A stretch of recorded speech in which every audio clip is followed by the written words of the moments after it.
My son told me I wouldn't get anything from my ex-wife's $34 million will. He sat there grinning during the reading, but then the lawyer read one line, and he smiled. I watched my son, Dustin, preen with a smug certainty that I'd be left with nothing from his mother's staggering $34 million fortune. But then, a single sentence from the lawyer ripped his world apart, unleashing a scream that would echo in my ears forever. It all started on an ordinary Tuesday morning. My coffee cup slipped from my fingers, shattering against the linoleum floor. Right on cue, a shrill voice pierced the thin apartment wall. "Your damn sprinklers are flooding my begonias again, Jerry." That was Eleanor Henderson, my next-door neighbor. 65 years old, and I was still cleaning up messes that felt like they weren't entirely my fault. The automatic sprinkler system, my latest home improvement project, had one loose joint that sent a small cascade over the property line every third day. Eleanor wasn't big on patience. The phone rang. I ignored it, focused on sopping up the spreading coffee puddle. But it persisted, cutting through Eleanor's continued rant about property values. On the fifth ring, I tossed the soaked towel into the sink. "Jerry Flores speaking. Mr. Flores, this is Janet Morrison from Morrison Welsh and Associates in Cheyenne." Her voice had that careful, professional tone I'd learned to recognize over the years, the kind that always preceded bad news. "I'm calling regarding Brianna Elizabeth Flores." My hand tightened around the receiver. Nobody had called Brianna by her full name in my presence for 15 years. "What about her?" "Sir, I'm very sorry to inform you that Mrs. Flores passed away on Tuesday evening. The funeral service is scheduled for this Friday at 2 o'clock at Riverside Memorial Chapel." The words hit me like a physical blow. I sank into the kitchen chair, its familiar creak suddenly too loud in the silence. Tuesday evening. That was 3 days ago.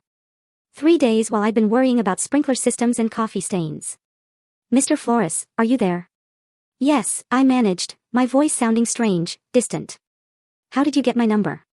"Your name was listed in Mrs. Flores's personal effects as an emergency contact." "I understand you were previously married." "Previously married. 22 years, reduced to a legal footnote." "Yes. We divorced in 2010. The words came automatically, muscle memory from years of filling out forms. "I see. Well, there will be a reading of the will following the service. You're named as a beneficiary, so your presence would be appreciated." Beneficiary. The word felt foreign, impossible. Brianna had built her empire after our divorce, transforming the small consulting business she'd started during our marriage into something I barely recognized from the newspaper articles. What could she possibly have left me? "Mr. Flores, will you be attending?" Through the kitchen window, I could see Eleanor examining her waterlogged begonias, hands on her hips. Another confrontation was brewing. But her complaints seemed to come from another world now, muffled and insignificant. "The chapel," I said slowly. "Which one did you say?" "Riverside Memorial on Grand Avenue. The service begins at 2, followed by a brief reception. The will reading is scheduled for 4:30 in our offices downtown." I found myself nodding, though she couldn't see me. "I'll be there." After hanging up, I remained in the chair, staring at the phone as if it might ring again and deliver different news. The coffee stains on the floor had already begun to set, dark rings that would need scrubbing. But I couldn't move. Couldn't process the simple fact that Brianna, vibrant, stubborn, impossible Brianna, was gone. The afternoon light slanted through the kitchen window, illuminating dust motes that danced like memories I'd tried so hard to forget. As I sat there, the name Brianna Elizabeth Flores echoed in my mind, each syllable pulling me backward through time until I was standing in Murphy's Diner on a snowy February evening in 1987. I was watching a woman in a red wool coat argue with the manager about his hiring practices. "You're telling me you won't consider female applicants for weekend manager because women can't handle the pressure?" Her voice carried across the nearly empty restaurant, clear and uncompromising. "That's the most ridiculous thing I've heard all week." I'd stopped mid-bite of my apple pie, fork suspended. The woman had turned slightly, and I could see her profile, sharp cheekbones, determined jaw, dark hair that caught the fluorescent light. She was magnificent in her anger. I found myself hoping the manager would keep arguing just so I could listen to her tear his logic apart. "Ma'am, I didn't mean any offense." "Of course, you didn't mean offense. You just meant to discriminate." She pulled a business card from her purse, sliding it across the counter. "When you change your mind about hiring based on qualifications rather than outdated assumptions, call me." The door chimes jingled as she left, and the diner felt smaller somehow, drained of electricity. I watched through the window as she climbed into a blue Honda Civic, noting how she checked her mirrors twice before pulling into traffic. Precise, methodical, but not afraid to fight for what was right. That one's trouble, the manager muttered, loud enough for the whole place to hear. I stood up, leaving a $5 bill next to my half-eaten pie. No, I said, surprising myself with my certainty. That one's extraordinary. The business card lay abandoned on the counter. Brianna Chen, business consultant. I memorized the phone number before stepping into the February wind. It took me 3 days to work up the courage to call. When I finally did, she answered on the second ring, with a brisk, Brianna Chen. This is Jerry Flores. We haven't met, but I saw you at Murphy's Diner on Friday night. A pause. The man with the apple pie who defended my honor to the manager. You heard that. I was getting my gloves from the car. You left a good tip, too. I could hear the smile in her voice. So, Jerry Flores, what can I do for you? Have dinner with me somewhere better than Murphy's? Another pause, longer this time. Are you asking me on a date, or do you need business consulting? Definitely a date. Though, if you have any advice about convincing beautiful women to have dinner with strangers, I could use the consultation. She laughed. A real laugh. Not the polite sound women sometimes made when men tried to be charming. Saturday night, Romano's on 3rd Street, 7 o'clock. She wore the same red coat to dinner, but underneath was a black dress that made my pulse race. We talked for 3 hours about everything except business, her childhood in California, my job at the power plant, our shared love of old movies and newer books. When she laughed at my story about accidentally flooding my apartment while trying to fix a leaky faucet, I knew I was falling.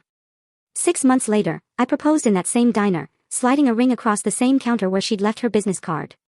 Marry me, Brianna Chen. Make me the luckiest man in Wyoming. She said yes before I'd finished asking. Our wedding day blazed with September sunshine, the kind of perfect weather that makes promises feel possible. Brianna wore her grandmother's dress, altered to fit her smaller frame, and carried wildflowers we'd picked that morning. My hands shook as I slipped the ring onto her finger. Forever, she whispered, and I believed her completely. Dustin arrived 2 years later, a squalling, red-faced miracle who transformed our quiet house into something alive with purpose. I remember standing in the hospital room, watching Brianna cradle our son with the same fierce determination she brought to everything else, and thinking that this perfect moment, was all I'd ever need. But even then, holding that perfect baby, I noticed how Brianna's eyes occasionally drifted to the business magazine someone had left on the nightstand. As Dustin grew from toddler to schoolboy, I began to notice things I'd missed in those first blissful years. When he turned 7, Brianna bought him a computer. Not a toy, but a real machine worth more than my monthly salary. He needs to understand technology, she explained, watching him navigate programs I'd never heard of. The future belongs to kids who think digitally. I'd suggested teaching him to fish instead. She'd laughed, but not kindly. We'd moved by then to Hillcrest Avenue, a house with 3 bathrooms and a kitchen island bigger than our old apartment.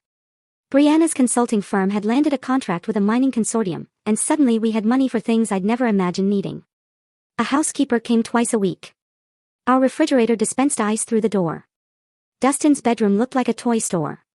Isn't this wonderful? Brianna asked one evening, gesturing at our new dining room with its crystal chandelier and table that seated 12. We can finally entertain properly. I missed our old kitchen table, scarred from years of Dustin's coloring projects and our late-night conversations. This new table reflected light like a mirror, showing every fingerprint, demanding coasters and placemats. The entertaining started almost immediately. Business associates, potential clients, other successful couples whose conversations revolved around market share and investment strategies. I'd wear my best shirt and try to contribute, but discussions about hedge funds and corporate restructuring left me feeling like I was speaking a foreign language badly. Jerry works at the power plant, Brianna would explain when someone asked, and I heard something new in her voice. Not pride, but an apologetic edge, as if my job required an excuse. Dustin thrived in this new world. At 10, he could discuss computer programming with Brianna's tech-savvy clients. At 12, he was critiquing the wine choices at restaurants I couldn't afford on my own. At 14, he rolled his eyes when I suggested family camping trips, preferring Brianna's business conferences in Denver and Salt Lake City. "Dad doesn't understand," became his favorite phrase, usually delivered with the exasperated sigh of someone far too sophisticated for mundane concerns. The first real fight came on Dustin's 15th birthday. Brianna had planned a party that looked more like a corporate networking event, catered food, hired entertainment, a guest list full of business contacts and their children. I'd wanted something simpler, maybe a barbecue in our backyard with his school friends. "This is embarrassing," I told her the night before, watching servers arrange elaborate flower arrangements. "He's 15, not 50. He's growing up in a different world than we did, Jerry. She adjusted a centerpiece with the same precision she brought to contract negotiations. These connections matter. These relationships will shape his future. What about just being a kid? She turned to face me fully, and for a moment I saw something cold in her eyes. Calculation where there used to be warmth. Being just a kid is a luxury we can't afford to give him. The world is competitive. Either we prepare him to win, or we prepare him to lose. I thought about my own 15th birthday, fishing with my father, a homemade cake, presents wrapped in newspaper comics. It had been perfect in its simplicity. The party was a success by Brianna's standards. Dustin charmed the adults, and their children received gifts that spoke of serious money, laptop computers, designer clothes, a mountain bike worth more than some cars. But I caught him once standing alone by the pool, looking lost among all the sophisticated celebration. "You okay, buddy?" I asked. He straightened quickly, slipping back into the persona Brianna had helped him craft. Of course, why wouldn't I be? But for just a moment, I'd seen the confused little boy underneath all that premature sophistication, and it broke my heart. That party marked the beginning of the end, though I didn't recognize it then. What followed were 10 years of slow-motion disaster, like watching a landslide from the bottom of the mountain, inevitable, destructive, and impossible to stop. Brianna's business consumed more of her time, more of her attention, more of her soul. Weekend family dinners became conference calls. Vacation plans got cancelled for client emergencies. Dustin's school events competed with board meetings, and the meetings always won. "You don't understand the pressure I'm under," she'd say when I complained about missing another of Dustin's baseball games. "This business supports our lifestyle. Someone has to make the hard choices." But I understood pressure. The kind that came from keeping a power grid running, from making sure thousands of people had electricity when they flipped their switches. The difference was, my pressure served something larger than myself. By the time Dustin graduated high school, he'd become a stranger to me. Brianna had groomed him into her perfect, polished clone, sharp, ambitious, dismissive of anything that didn't advance his prospects. When I suggested he consider trade school along with college applications, he looked at me like I'd suggested he become a medieval serf. "Dad, that's exactly the kind of thinking that's holding you back," he said, 17 years old and already talking like a business consultant. "You settled for mediocrity. I won't make that mistake." The words hit like physical blows. Settled for mediocrity. As if 25 years of keeping the lights on for our community meant nothing. As if being a steady, present father was somehow shameful. College made everything worse. Dustin chose business school, Brianna's alma mater, naturally, and came home for holidays full of theories about market dynamics and personal optimization. He looked at our house, our life, our values, with barely concealed contempt. "You could do more, Dad," he'd say, as if my contentment was a personal failing. "Mom started with nothing and built an empire. You've had the same job for 20 years. Some things matter more than money," I'd reply, but he'd already stopped listening. The final explosion came during his senior year. Brianna had been working 100-hour weeks on some massive acquisition deal. I'd been handling everything at home, grocery shopping, laundry, the mundane tasks that kept life running. When she missed Dustin's graduation because of a client crisis, I finally said what had been building for years. "This is enough, Brianna. Family has to come first sometimes." She stood in our kitchen, that crystal and granite shrine to success, still wearing her business suit at midnight, checking emails on her phone. "Don't you dare lecture me about priorities. Everything we have, everything Dustin's accomplished, exists because of my work. What about everything we've lost?" "Like what?" She finally looked up from her phone, genuinely puzzled. "Like us. Like being a family instead of a corporation." She stared at me for a long moment, and I saw my answer in her eyes before she spoke. We weren't a family anymore. We were a business arrangement that had outlived its usefulness. "Maybe it's time we stop pretending this is working," she said quietly. The divorce took 6 months. Brianna's lawyers were efficient, professional, devastating.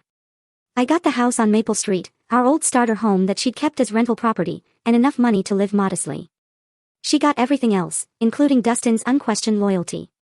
"You're holding him back, too," Dustin told me during one of our last conversations before he moved to Denver to work for Brianna's company. "All this guilt about family values and simple living. It's toxic. Dad, I can't be around that negativity anymore." I sat alone in my empty house afterward, surrounded by boxes of memories from a life that apparently meant nothing to the people I'd loved most. Now, 15 years later, the afternoon light was fading outside my apartment window. My coffee had grown cold, the ceramic shards still scattered on the floor. Somewhere across town, funeral preparations were underway for the woman who'd once promised me forever, and I had no idea why she'd remembered my name in her will. The 3 days between Janet Morrison's call and the funeral had passed in a strange, suspended state.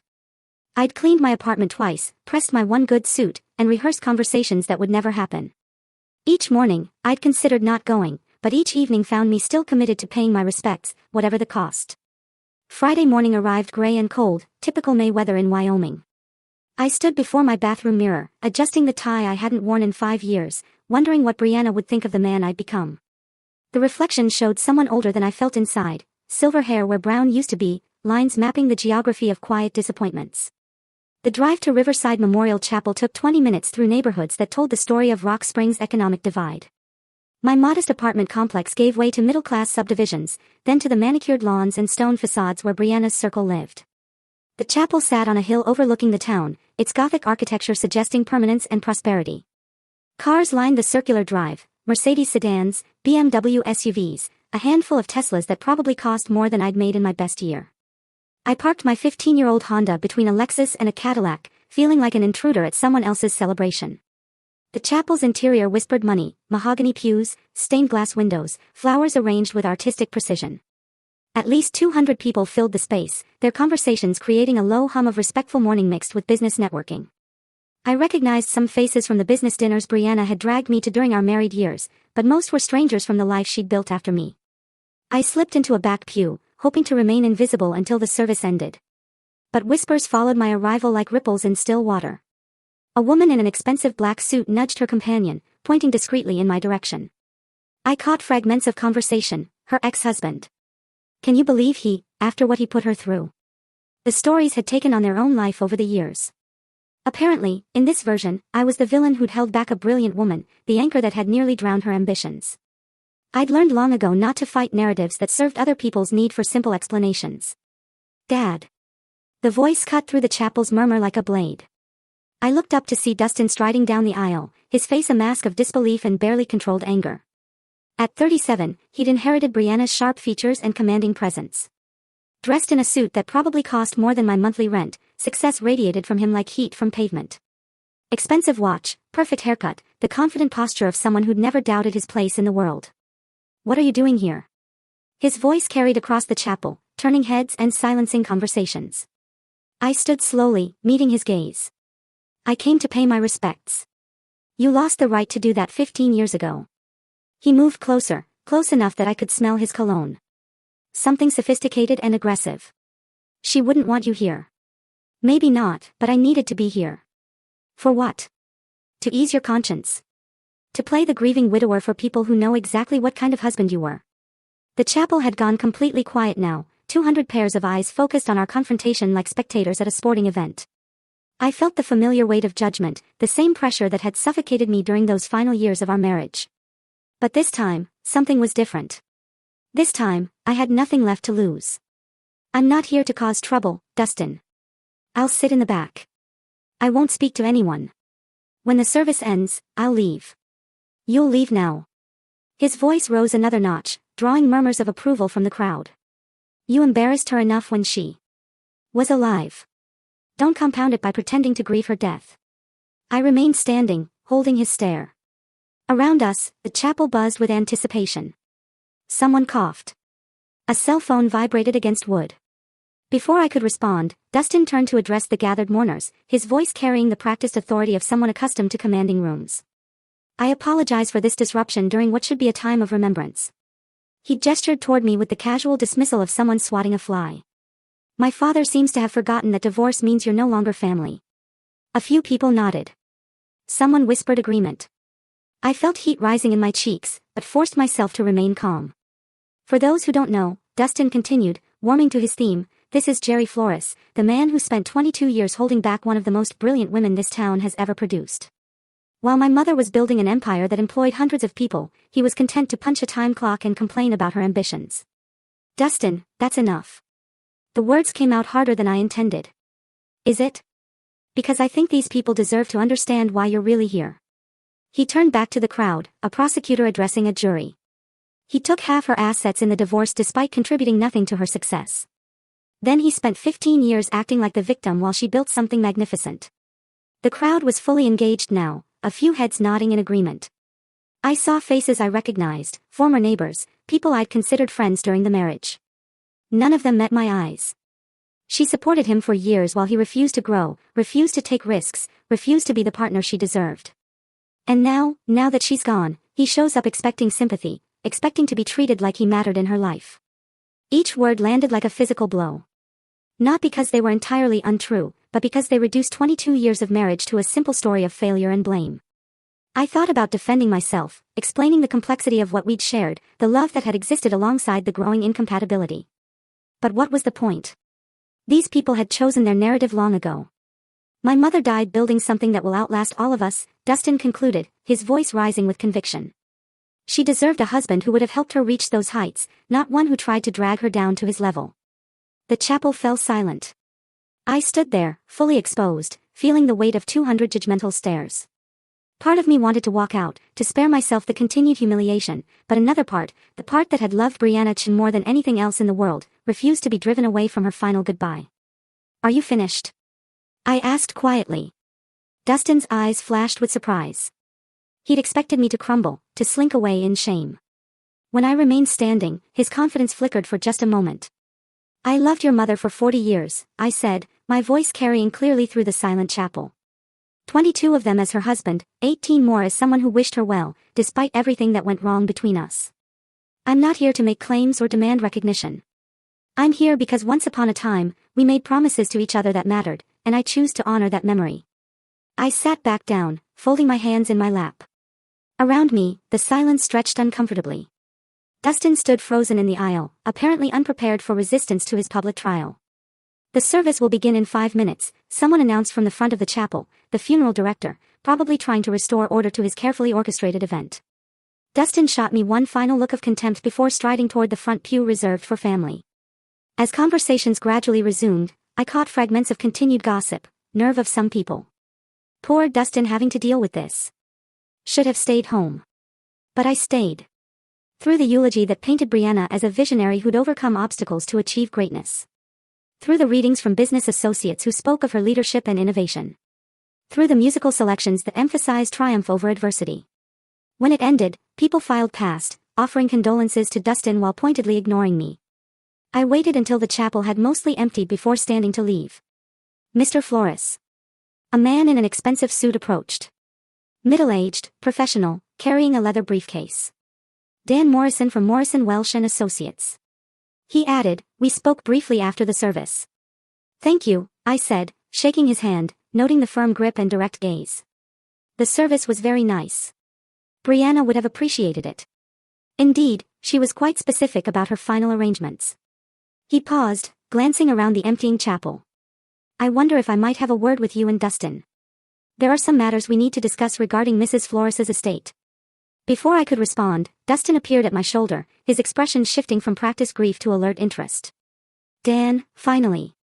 I was wondering when we'd handle the business side of things."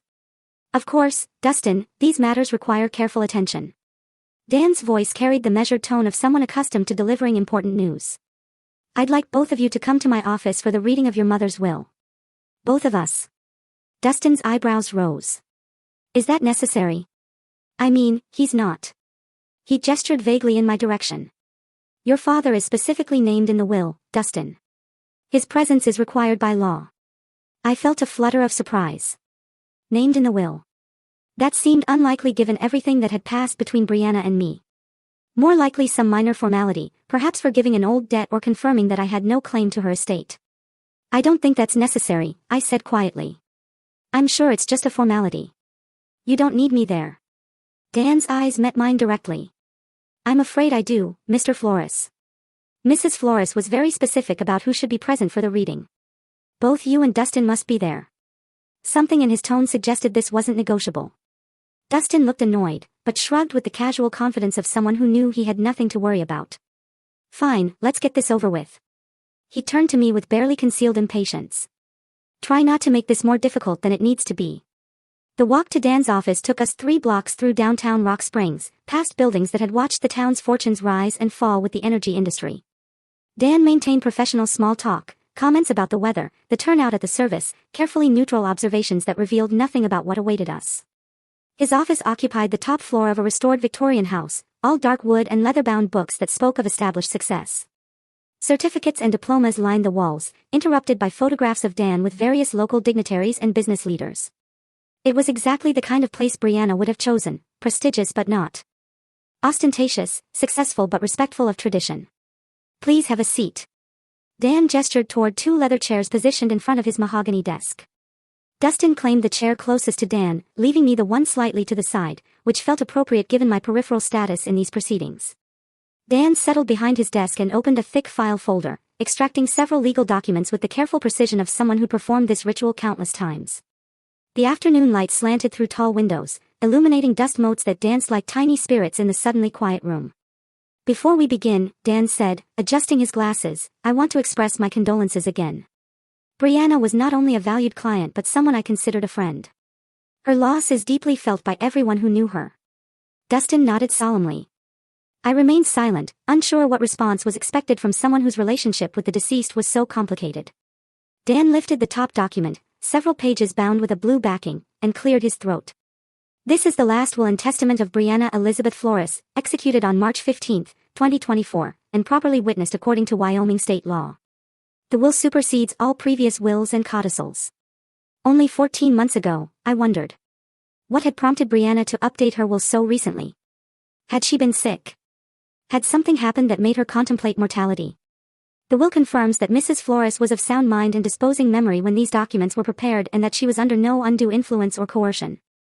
Dan's voice carried the formal cadence of legal proceedings, each word carefully enunciated. Dustin leaned forward slightly, his hands clasped together. I could see the anticipation in his posture, a man preparing to claim his inheritance, to finally step fully into the empire his mother had built. Dan turned to the second page of the will, his reading glasses catching the afternoon light as he continued in his measured, professional tone. "I hereby make the following specific bequests and devises," he read, his voice steady and clear. "To my beloved son, Dustin Michael Flores, I leave the family home at 847 Hillcrest Avenue, along with all furnishings, artwork, and personal property contained therein." Dustin smiled, a satisfied expression spreading across his face. The Hillcrest house was worth at least $800,000, a substantial property with mountain views and enough space to entertain business associates properly. Additionally, Dan continued, "I bequeath to Dustin the sum of $500,000, to be transferred from my primary investment account within 60 days of probate. $500,000, plus the house." I watched Dustin's reaction carefully, noting how his smile flickered slightly around the edges. He was pleased, certainly, but I could see him calculating in his head. $500,000 was significant money, but Brianna's business empire was worth far more than that. Where was the rest? Where was the company? "That's wonderful, of course," Dustin said, his voice carrying a note of uncertainty he was trying to mask. "But what about Mom's business interests? The company?" Dan set down the first page and lifted the second, his expression remaining professionally neutral. "I'm continuing with the specific bequests, Dustin. Please allow me to finish reading the relevant sections." I shifted in my chair, feeling increasingly like an intruder, witnessing a private family moment. $500,000 was more money than I'd see in several lifetimes. Combined with the house, Dustin was receiving an inheritance that would set him up comfortably for years. It seemed appropriate, natural even. He was Brianna's son, her chosen successor in life, the person she'd groomed to understand her world. "The bequest to Dustin," Dan continued, "includes the following conditions. The inheritance is contingent upon his continued employment with Flores Consulting Solutions for a minimum of 2 years following the date of this will's execution, or until such time as the company is sold or dissolved." Now, Dustin looked genuinely confused. "Conditions? What kind of conditions? And what do you mean until the company is sold? Who would sell it?" "I'm reading the will as written, Dustin. These are your mother's words, not mine." A tension I hadn't noticed before began to creep into the room. Dustin's confident posture shifted slightly, his hands unclenching and reclenching in his lap. I found myself leaning forward despite my intention to remain detached from these proceedings. "Let me understand this clearly," Dustin said, his voice taking on an edge I recognized from our confrontation at the chapel. "I get the house and $500,000, but there are strings attached. And you're talking about the company being sold. That doesn't make sense. Mom would never sell the company. It was her life's work." Dan removed his glasses and cleaned them carefully, a gesture that seemed designed to give everyone a moment to process what they'd heard. When he replaced them, his gaze moved between Dustin and me with an expression I couldn't quite read. Your mother's will contains additional provisions that address the disposition of her remaining assets, he said quietly. The company, her investment portfolio, and several other significant holdings. Well, then let's hear them, Dustin demanded, his patience clearly wearing thin. What are these other provisions? I watched this exchange with growing unease. Something about Dan's manner suggested that we were approaching territory none of us were prepared for. The careful way he was parsing his words, the slightly apologetic tone creeping into his voice. It reminded me of the way doctors spoke when they had difficult news to deliver. Before I continue, Dan said, settling back in his chair, I want to emphasize that these documents represent Mrs. Flores's final, considered wishes. They were prepared after extensive discussion and consultation, and she was adamant about their contents. The room fell silent except for the tick of an antique clock on Dan's bookshelf. Dustin stared at the lawyer with growing alarm, while I found myself wondering why Brianna had insisted I be present for what seemed like a straightforward family matter. Dan lifted the third page of the will, his eyes scanning the text briefly before looking up at both of us. However, he said, his voice carrying a weight that made my stomach tighten, there are additional provisions that fundamentally alter the distribution of Mrs. Flores's estate. Dan lifted his reading glasses and looked directly at me for the first time since we'd entered his office. Something in his expression made my stomach tighten, a mixture of sympathy and professional obligation that suggested I was about to hear something I wasn't prepared for. However, he continued, his voice taking on additional weight, the will contains provisions for the disposition of Mrs. Flores's remaining assets, which constitute the majority of her estate. Dustin leaned forward even further, his hands gripping the armrests of his chair. Finally, let's hear about the company and the rest of her investments. Dan returned his attention to the document, clearing his throat with a deliberate pause, like someone about to deliver life-changing news. To my former husband, Jerry Michael Flores, he read, his words falling into the quiet office like stones into still water, I bequeath the sum of $33.5 million, to be transferred from my primary investment accounts and securities portfolio. The words hung in the air like smoke from an explosion. I felt my mouth fall open, a physical reaction I couldn't control. $33.5 million. The number was so large it didn't seem real. Didn't seem to apply to someone like me, sitting in a lawyer's office in Rock Springs, Wyoming. There must be some mistake, I managed to say, my voice sounding strange and distant. Did you say 33 million? 33.5 million. Yes. Dan's tone remained professionally neutral, but I caught something in his eyes, not surprise, but the careful observation of someone watching an expected chaos unfold. Dustin's face had gone completely white, then flushed red, as if his blood couldn't decide which direction to flow. What did you just say? Additionally, Dan continued reading, apparently determined to deliver the complete bombshell. I transferred to Jerry Flores controlling interest in Flores Consulting Solutions, including all subsidiary companies, real estate holdings, and business assets. This transfer includes 65% ownership of all corporate entities and appointment as chairman of the board of directors. I couldn't breathe. The room seemed to tilt sideways, as if the laws of physics had suddenly changed their minds about how the world should work. Controlling interest in Brianna's company, the empire I'd watched her build from nothing. The business that had eventually consumed our marriage, the source of wealth that had made me feel so inadequate, she was giving it all to me. This can't be right. My voice came out as barely a whisper. There has to be some error in the documentation. I assure you, Mr. Flores, there is no error. Dan removed his glasses again, cleaning them with methodical precision. These documents were prepared under Mrs. Flores's direct supervision. She reviewed every word multiple times and confirmed these were her exact wishes. Dustin shot to his feet so abruptly his chair rolled backward and struck the wall. This is impossible. She couldn't. He turned to stare at me with an expression of pure disbelief mixed with something darker. What did you do? How did you manipulate her?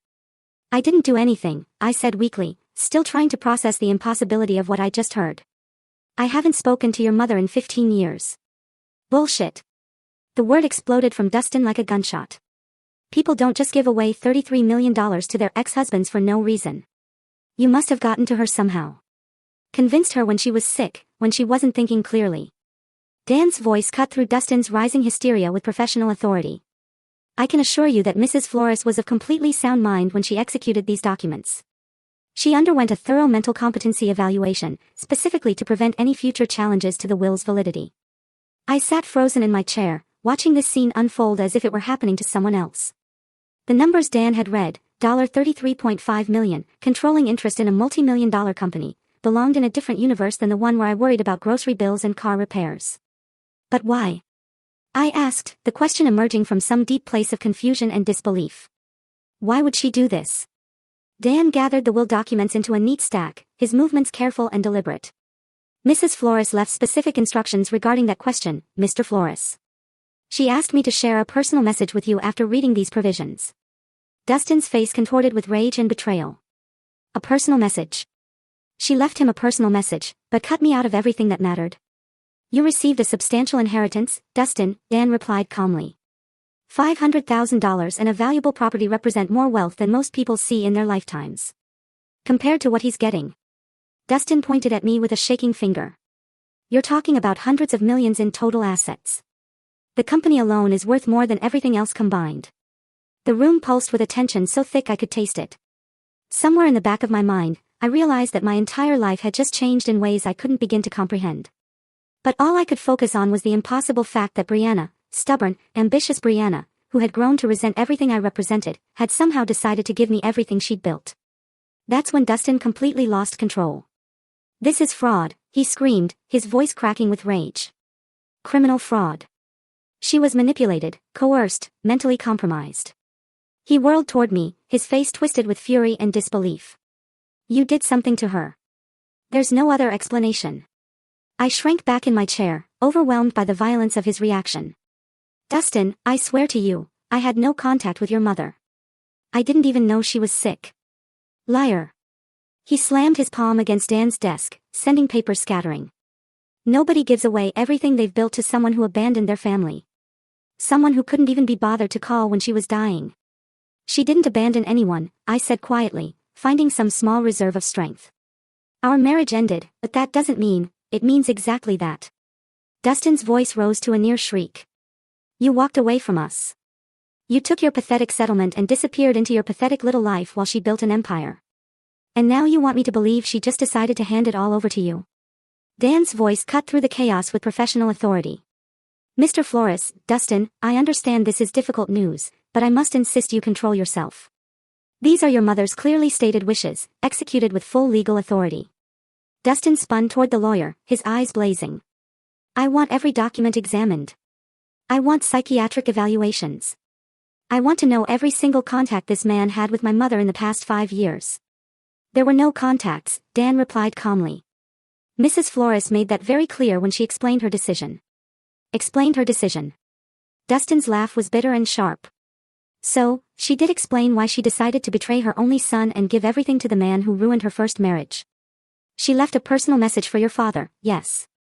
The word father seemed to hit Dustin like a physical blow. For just a moment. His rage flickered, and something else showed through, a pain so deep it made my chest ache. Then the fury returned, doubled in intensity. He's not my father. Dustin snarled. My father would have been there when she needed him. My father would have supported her dreams instead of trying to drag her down. He turned back to me, his face contorted with years of accumulated resentment. You are nothing but a failed man who couldn't handle being married to someone better than you.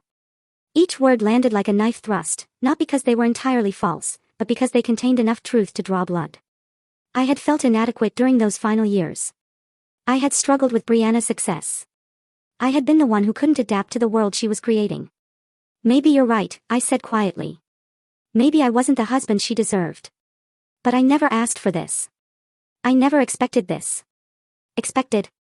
Dustin's voice climbed another octave. You orchestrated this. Somehow, someway, you got to her when she was vulnerable. When she was sick or scared or, that's enough.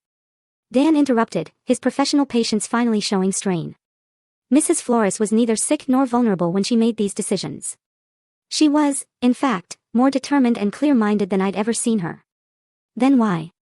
Dustin demanded, his voice breaking slightly. Why would she do this to me? I was everything she wanted me to be. I worked for her company. I lived the life she planned for me. I became the son she could be proud of. The pain in his voice cut through my own shock. Despite everything, the years of hostility, the public humiliation, the bitter accusations, I saw him clearly for a moment, a man who had spent his entire adult life trying to earn his mother's approval, only to discover she'd given her ultimate validation to someone else. She left a message explaining her reasoning, Dan said gently. Would you like me to read it? Dustin's hands were shaking now, his whole body vibrating with suppressed rage and grief. A message. She couldn't explain it to my face, but she left a message for him. The message addresses both of you, actually. It was meant to be shared after the will reading. I found my voice, though it came out hoarse and uncertain. Maybe we should hear what she had to say. Dustin's eyes locked on mine with pure hatred. You have no right to make decisions here. You have no right to any of this. But even as he spoke, I could see the desperate need in his expression, the need to understand why his mother had chosen to shatter everything he'd believed about his place in her world. Dan was already reaching for another envelope, one with personal message written across it in Brianna's familiar handwriting. Dan raised his hand, commanding silence with the authority of someone accustomed to controlling emotional courtrooms. Enough, both of you. Before this goes any further, I have something that will explain everything. He opened the manila envelope, extracting several pages of cream-colored stationery. Brianna knew this moment would be difficult. She asked me to read this personal message after the will was announced. Dustin slumped back into his chair, his rage momentarily displaced by desperate curiosity. I remained frozen, afraid to hope for understanding, but desperate for any explanation that might make sense of this impossible situation. Dan cleared his throat and began reading in Brianna's own words. My dearest Jerry, if you're hearing this, it means I'm gone, and you're probably sitting in Dan's office wondering if the entire world has lost its mind. I can picture your face, that expression you used to get when I'd rearranged the living room furniture without warning. Confused, but trying to be polite about it. Despite everything. I felt my lips curve into the ghost of a smile. She'd captured that expression perfectly, and somehow hearing her voice through Dan's reading made her feel present in the room. I know this inheritance comes as a shock. I know you're probably thinking there's been some terrible mistake, that you don't deserve this money or this responsibility. But Jerry, you're wrong. You deserve every penny, and I'm going to tell you why. Dan paused, glancing up at both of us before continuing. I never stopped loving you. Not during our worst fights, not during the divorce proceedings, not during these 15 years of stubborn silence. I was angry with you for not understanding my ambitions. But I was angrier with myself for choosing those ambitions over our marriage. You tried to save us, Jerry. You begged me to find balance, to remember what mattered. I was too proud and too afraid to listen. The words hit me like physical blows. I felt tears starting, hot and unexpected, as decades of guilt and regret crystallized into this moment of impossible absolution. Dustin, the message continued, and I saw my son's head snap up at hearing his name. My beautiful, brilliant boy. I know you're furious right now. Probably convinced your father somehow manipulated me. But sweetheart, you're not ready for this inheritance. Not yet. Dustin's face went white, then red, cycling through emotions too quickly to track. You've lived your entire adult life in the shadow of my success, accepting the benefits without understanding the responsibility. You've never had to build something from nothing. Never had to make the hard choices that wealth requires. More importantly, you've spent 15 years hating a good man for crimes he never committed. That's not true, Dustin whispered, but his voice lacked conviction. Dan continued reading. Jerry taught me about character, about integrity, about the kind of strength that doesn't need to prove itself through cruelty or judgment. I forgot those lessons when I chose money over marriage, business over love. But I never forgot the man who taught them to me. I was crying openly now, not caring how it looked. Brianna's words were rebuilding something inside me that I thought was permanently broken. The sense that I had value, that my quiet life of dignity and service meant something. Dustin, you have received enough to live comfortably and explore who you might become without the weight of unlimited wealth. Learn to build something yourself. Learn to value people over profit. Learn to forgive your father for the crime of being human and imperfect. Dustin made a sound like a wounded animal, but whether from rage or pain, I couldn't tell. Jerry, you're inheriting more than money. You're inheriting the chance to do what I should have done, to use wealth as a tool for good rather than a weapon for proving superiority. I trust you because you never wanted this. Because you'll never use it to hurt people the way I sometimes did. The message continued for several more paragraphs, outlining practical arrangements and expressing hopes for both our futures. But the core message was clear. Brianna had chosen love over entitlement, character over expectation, wisdom over wealth. When Dan finished reading, the office fell into profound silence. I sat with tears on my cheeks, overwhelmed by the gift of knowing that Brianna had loved me until the end. Dustin stared at the floor, his entire worldview crumbling around him. Finally, Dan folded the letter carefully and placed it back in its envelope. She asked me to give this to you, Jerry. The original is yours to keep. I reached for the letter with trembling hands, holding the last conversation I would ever have with the woman who had shaped my life in ways both beautiful and painful. The weight of Brianna's words settled over the office like dust after an explosion. For several minutes, none of us spoke. I held her letter against my chest, feeling the physical reality of her final gift. Not just the money, but the restoration of my worth in her eyes, and more importantly, in my own. Dustin was the first to break the silence. "This isn't over," he said quietly. But the fire had gone out of his voice. "I can contest this. Mental incapacity, undue influence, fraud. There are ways to challenge a will." I looked at him, really looked at him for the first time since we'd entered Dan's office. I saw a man who had spent his entire life expecting the world to bend to his wishes, who had never learned that love couldn't be inherited or demanded, only earned. "You could try," I said gently. "But your mother was right, Dustin. You're not ready for this responsibility. And you are." His laugh was bitter, hollow. "You're a nobody, Dad.